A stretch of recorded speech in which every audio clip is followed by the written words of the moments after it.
Welcome. आप सभी लोग कैसे हैं? चलिए आज हम लोग नया चैप्टर स्टार्ट करने वाले हैं। लास्ट क्लास में हम लोगों ने चैप्टर नंबर 3 को फिनिश कर डाला था, ठीक है, और आई होप सभी को समझ में भी आ गया था। आज जो हमारा सेकेंड चैप्टर है जिसको हम बहुपद, हिंदी में क्या कहते हैं, बहुपद, एक से ज़्यादा पद वाली समीकरण, बहुपद है ना, बहुपद को पढ़ने जा रहे हैं। इंग्लिश में कहते हैं पॉलिनोमियल। पॉली मीन्स बहुत से, नोमियल मीन्स पद, है ना। तो बहुत से पद जिसमें आते हैं, जो इक्वेशन होती है उनको कहते हैं बहुपद, ठीक है। आज हम इसको पढ़ने वाले हैं। बहुत इम्पॉर्टेंट है, ये बेस है, बस यहीं से आपकी इक्वेशंस की कहानी शुरू हो जाती है। पूरा ध्यान लगाइएगा, क्योंकि जिसको बहुपद नहीं समझ में आएगा उसको आगे द्विघात, क्वाड्रेटिक इक्वेशन भी नहीं समझ में आएगी, और फिर ये आगे बहुत ज़्यादा कनेक्ट होता चलता है, ठीक है। तो पूरा ध्यान लगा करके इस बहुपद को हम लोग समझते हैं। सबसे पहले हम ये देखेंगे कि आखिर बहुपद होता क्या है ना। तो अगर इसकी डिफिनेशन की बात करें तो जब हम पदों को जो चर और अचर के कॉम्बिनेशन से मिलकर के बनते हैं उनकी व्यवस्था या तो आरोही क्रम में या अवरोही क्रम में करते हैं तो हमें जो एक इक्वेशन प्राप्त होती है उसको बहुपद कहते हैं, ठीक है। तो डेफिनेशन हमने लिख रखी है। जैसे आप देख रहे हैं कि हमने लिखा ए नॉट क्या है, पहला चर, ठीक है, पहला पद है, प्लस a1 x दूसरा पद है, x की पावर यहाँ 1 है, फिर तीसरा पद a2 x की पावर 2 ये तीसरा पद है, प्लस डॉट डॉट, ऐसे बहुत से पद होंगे, n पद होंगे, तो an x की पावर n, है ना। तो जैसे जैसे पद बढ़ते चले जाएंगे, पावर 1 हम बढ़ाते चले जाएंगे। तो किसी भी बहुपद को हम इस रूप में व्यक्त करते हैं। हाँ, अब ये हो सकता है कि हमने x की पावर 0, x की पावर 1, x की पावर 2, x की पावर 3 डॉट डॉट x की पावर n के टर्म्स में लिखा। आप ऐसा भी देख सकते हैं कि उल्टा हो, कि पहले हाइयर पावर हो, फिर लोअर, फिर मतलब अवरोही क्रम में लिख दिया गया हो।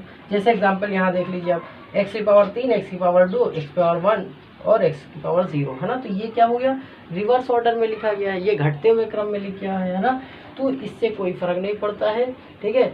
बस जब पद जो है प्लस के साथ व्यवस्थित किए गए हों, जोड़ के रखे गए हों और इस रूप में आपको नज़र आ रहे हो तो उनको क्या कहते हैं, पॉलिनोमियल कहते हैं। और इनकी जो पावर होनी चाहिए, x की पावर जो भी है वो हमेशा एक होल नंबर होना चाहिए, 0, 1, 2, 3, 4, 5 होना चाहिए, आधा 1/2, 3/5, ऐसा फ्रैक्शन वगैरह भाग में कुछ नहीं होना चाहिए, है ना। जैसे हमने एग्जांपल लिया है कि अगर आपको मिल जाए 1/x-1 पूछा जाए क्या ये बहुपद है, तो नहीं, ये बहुपद नहीं है। √x+2 बहुपद नहीं है, क्यों, x की पावर 1/2 हो गया ना। और 1/x² + 2x+3 बहुपद नहीं है ना। 1 में चला गया, ऊपर लाएंगे तो पावर माइनस हो जाएगी, तो माइनस भी पावर नहीं हो सकती है ना। तो बहुपद अब आप पहचान लेंगे बहुत इजी कि जब हम गुणा, ये अच्छा, ये a1, a0, a1, a2, a3 इनको कहते हैं गुणांक। ये जो है आपके x के गुणांक कहलाते हैं। ये अचर पद होते हैं, ये आर्बिट्रेरी कांस्टेंट कहलाते हैं, ठीक है। अब हम लोग इसको जब पढ़ेंगे, इस चैप्टर के अंतर्गत जब हम पढ़ेंगे तो हमें कुछ फार्मूलों की ज़रूरत पड़ेगी, ठीक है। तो फार्मूलों की तरफ बढ़ने से पहले मैं आपसे एक रिक्वेस्ट करना चाहूँगा कि आप लोग चैनल को सब्सक्राइब कर दीजिए। जिन तक ये अभी मैसेज नहीं पहुँचा है उन तक इस मैसेज को पहुँचा दीजिए, अपने व्हाट्सएप ग्रुप में इसको शेयर करिए ताकि ज़्यादा से ज़्यादा लोग चैनल पे जुड़ सकें और इस क्लास का फ़ायदा उठा सकें। तो आई होप आप लोग ऐसा करेंगे, आप तो बहुत प्यारे हैं, है ना, सभी लोग सपोर्ट करेंगे, ठीक है। अब हम लोग आगे बढ़ते हैं, क्लास की तरफ चलते हैं। इसमें जो है, जो पद होते हैं, पद के हिसाब से हम इनको अलग अलग नाम देते हैं। जैसे अगर केवल एक पद है ना, तो वो मोनो, जैसे यहाँ पॉलिनोमियल है, पॉलिनोमियल का मतलब जिसमें बहुत से पद है ना, तो ऐसे एक पदी, दो पदी, त्रिपदी जो है समीकरण कहलाती है, ठीक है। तो हम अगर रैखिक समीकरण, अगर पावर x की 1 आती है तो ऐसे पॉलिनोमियल को हम क्या कहते हैं, रैखिक बहुपद कहते हैं, जिसमें x की पावर क्या है, 1 है। और उसका जो ये समीकरण, इसका जो हल होता है उनको शून्यक बोलते हैं। ये पॉलिनोमियल होता है, उनका जब हम सॉल्यूशन निकालते हैं तो x के जो मान आते हैं वो उसके शून्यक कहलाते हैं। अब ये मान कितने आते हैं, जितनी x की पावर होगी, अगर x की पावर 1 है तो उसका 1 हल आएगा, अगर x की पावर 2 है तो उसके 2 हल आएंगे, अगर उसकी पावर 3 है, x की पावर 3 है तो 3 हल आएंगे। जितनी x की पावर जाती है उतने ही उस पॉलिनोमियल के आंसर आते हैं, उतने ही उसके शून्यक होते हैं, आंसर कहिए या शून्यक कहिए, ठीक है। तो देखिए अब ये रैखिक है, एक घात वाले को रैखिक बोलते हैं, तो एक घात है तो इसका मतलब इसका शून्यक भी एक होगा, एक ही हलाएगा, तो इसका शून्यक जो होगा वो एक x का मान आएगा -b/a, मतलब -b का मतलब अचर पद और a का मतलब है x का गुणांक, x का गुणांक a है और ये अचर पद है, तो ये इसका आंसर आएगा माइनस अचर पद बटे x का गुणांक, ठीक है। अगर वो मान लीजिए द्विघात है ना, जो क्वाड्रेटिक इक्वेशंस होती हैं, है ना, तो क्वाड्रेटिक, यदि वह क्वाड्रेटिक इक्वेशन है ax² plus bx plus c, है ना, तो ये जो इक्वेशन होती है ये हमें पैराबोला की इक्वेशन रिप्रेजेंट करती है, ये आगे पढ़ेंगे जा करके, है ना, ये क्वाड्रेटिक इक्वेशन है, आप इतना समझिए, ठीक।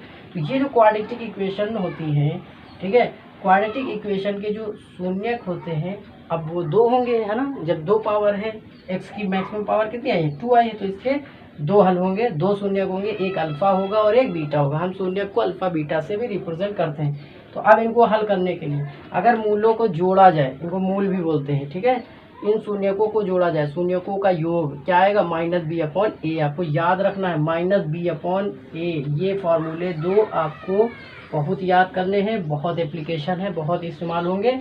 तो मूलों का योग या शून्यकों का योग -b/a होता है, मूलों का गुणन या शून्यकों का गुणन जो होता है वो c/a होता है, c/a होता है, ठीक है।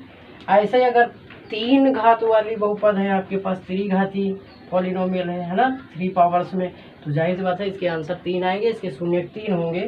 पॉलिनोमियल क्या है, ax³ plus bx² plus cx plus d, तो इसके अगर शून्यक की बात करें तो इसके 3 शून्यक होंगे, अल्फा, बीटा और इसको कहते हैं गामा।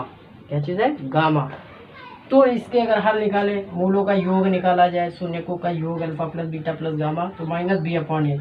अगर हम गुणन 2 का गुणा करके एडिशन निकाला जाए, alpha beta plus beta gamma plus gamma alpha = c/a, और तीनों का एक साथ गुणा कर दिया जाए शून्यकों का, तो -d/a आता है। ये भी इम्पोर्टेंट है, लेकिन इसके ऊपर न्यूमेरिकल बहुत कम आते हैं, बड़े न्यूमेरिकल जब आएंगे तो इस पे आते हैं। आपको जो सबसे ज़्यादा पढ़ना है वो ये वाला पढ़ना है, इट इज़ वेरी इम्पोर्टेंट, ये आप अभी लगाने वाले हैं इस पूरी एक्सरसाइज के अंतर्गत। तो आई होप सभी को ये फॉर्मूले समझ में आ गए होंगे, द्विघात पहचानना आपको आ गया होगा कि किससे, पॉलिनोमियल पहचानना आ गया होगा कि पॉलिनोमियल कैसे पहचाना जाता है। आपके बहुविकल्पी प्रश्न आ जाते हैं कि पहचानिए इसमें कौन सा पॉलिनोमियल नहीं है या इसमें कौन सा पॉलिनोमियल है। इस टाइप के न्यूमेरिकल जब आएंगे आपको ऑब्जेक्टिव में मिलेंगे तो आपको ऐसे पहचानना है कि वे पॉलिनोमियल्स कहलाते हैं जिनकी घातें पूर्णांक होती हैं, और उनको पॉलिनोमियल नहीं कहा जाता है जो बटे वगैरह में आते हैं, या जिनकी x की पावर जो है फ्रैक्शन में होती है, भाग में होती है, या अंडर रूट वगैरह लगा होता है, तो उनको पॉलिनोमियल नहीं कहते हैं, ठीक है। अब हम लोग एक सवाल लगाते हैं इसी पे आधारित, चल के देखते हैं, एक क्वेश्चन से और ज़्यादा डाउट्स को क्लियर करते हैं।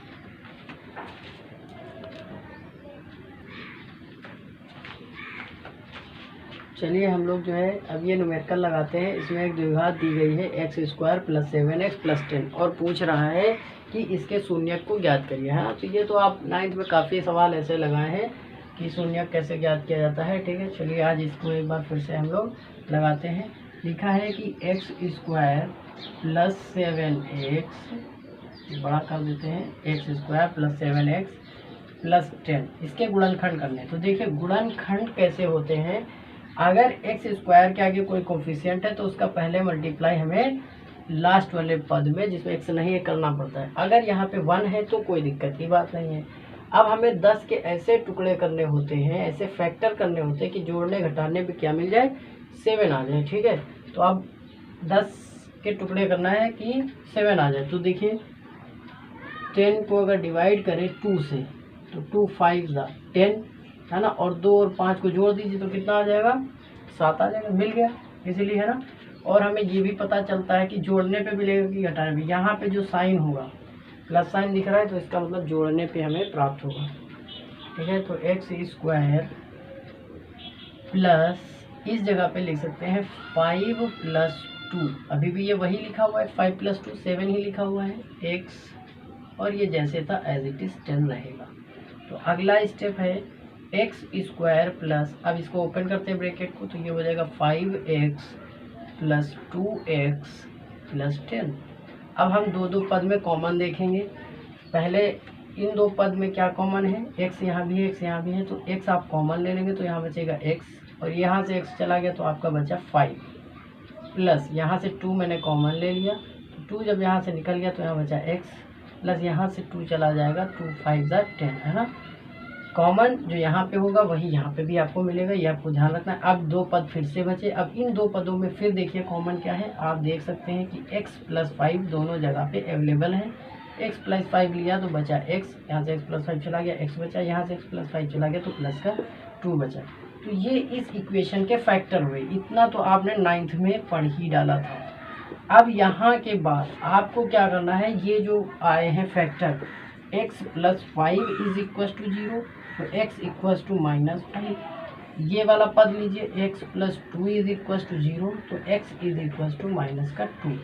यही आपसे पूछ रहा था कि शून्य क्या होंगे, अब आप निकाल चुके हैं। अतः शून्यक अल्फा कामा बीटा बराबर -5 कामा -2, ये हो गया इसका आंसर। आई होप सभी को समझ में आ गया होगा सवाल, और सभी जो है अपने सवाल को प्रैक्टिस करेंगे, बुक में जितने क्वेश्चंस दिए गए हैं उन पे क्वेश्चंस लगाएंगे।